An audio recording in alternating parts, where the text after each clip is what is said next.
मेरे सभी मित्रों को नमस्कार। गीता भट्ट ब्लॉग में आपका स्वागत है। मीठे मीठे भजनों को आनंद लेते रहिए।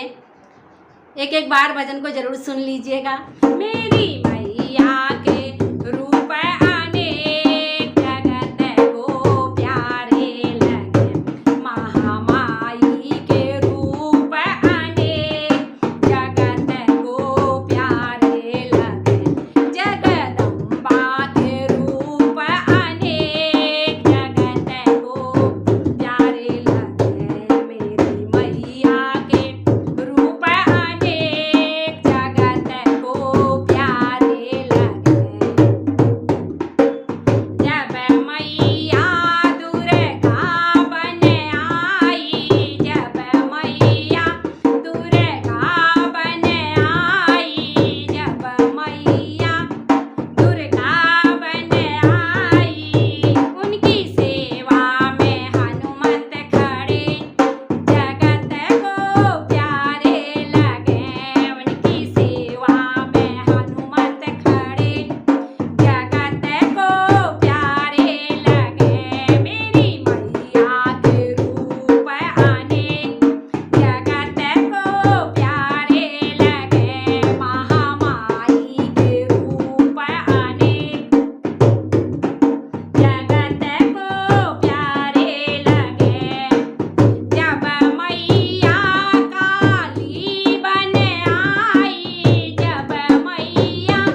जय, शेरा वाली मैया तेरी सदा ही जय।